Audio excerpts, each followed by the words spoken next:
আৰু ইয়াৰ লগতে আৰু এটা কথা ক'ব লাগিব, সংবাদ মাধ্যমত চৰ্চাত আছে এটা বিষয়, যি খিলঞ্জীয়া মানুহক আমছৰ কথা কৈছে, যি আমছৰ লাইচেন্স দিয়াৰ কথা কৈছে, অনুজ্ঞাপত্ৰ দিয়াৰ কথা কৈছে, আচলতে অসমৰ মাননীয় মুখ্যমন্ত্ৰী ব্যৰ্থ হৈছে নেকি? গৃহ বিভাগ তেখেতৰ ব্যৰ্থ হৈছে নেকি?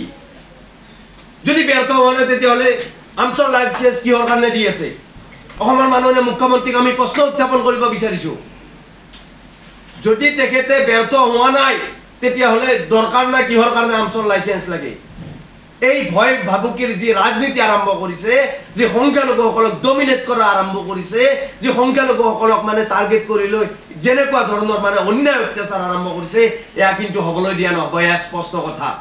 শেষ বিন্দু 23 টকালৈকে কিন্তু আমি আমাৰ যি এই প্ৰতিবাদী কণ্ঠ কোনো কাৰণত আমাৰ ৰোধ কৰিব নোৱাৰে, এয়া স্পষ্ট কথা।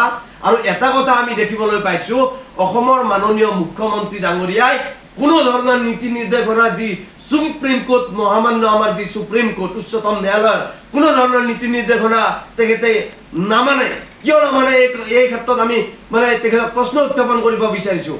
আমি শেহতীয়াভাৱে যিবিলাক ঠাইত উচ্ছেদ হৈছে সেই উচ্ছেদিত পৰিয়ালসমূহক পুনৰ সংস্থাপন ক্ষতিপূৰণৰ কাৰণে যি সুপ্ৰিম কোৰ্টৰ গাইডলাইন্স, সুপ্ৰিম কোৰ্টৰ যি গাইডলাইন্স তেখেতে ভাইলেট কৰিছে, যাৰ কাৰণে সুপ্ৰিম কোৰ্টৰ পৰা সেই জিলা সংশ্লিষ্ট জিলাসমূহত DC, SP, চাৰ্কুল অফিচাৰলৈকে কিন্তু এতিয়া সমন কিবা এনেকুৱা ধৰণৰ নটিচ জাৰি কৰিছে।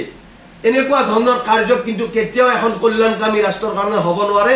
আমি আহ্বান জনাইছোঁ সেইসকল পৰিয়ালক পুনৰ সংস্থাপন দিব লাগে আৰু তাত বসবাস কৰা মানুহখিনিক আচলতে যি মানুহ হিচাপে জীয়াই থকাৰ ভাৰতীয় সংবিধান দিয়া অধিকাৰ সেইখিনি দিব লাগে। আৰু তাত থকা যি ছাত্ৰ ছাত্ৰীসকলৰ যি শিক্ষাৰ দিশটো, সেই শিক্ষাৰ দিশটো আমি কিন্তু অলপমান যে আহ্বান জনাইছোঁ অসমৰ মাননীয় মুখ্যমন্ত্ৰী ডাঙৰীয়াক যে শিক্ষাৰ দিশটো ল'ৰা ছোৱালীৰ শৈক্ষিক ভৱিষ্যত আচলতে কি হ'ব, শিক্ষাৰ যিটো পৰিৱেশ সেইটো পৰিৱেশ কিন্তু তৈয়াৰ কৰি দিয়াৰ কাৰণে আমি আহ্বান জনাইছোঁ। আৰু এই যি 26ৰ নিৰ্বাচন আহিছে, আপোনালোকে সকলোৱে জানে এই 26ৰ বিধানসভা নিৰ্বাচনত যি মানে বৈতৰণি পাৰ কৰাৰ কাৰণে আৰু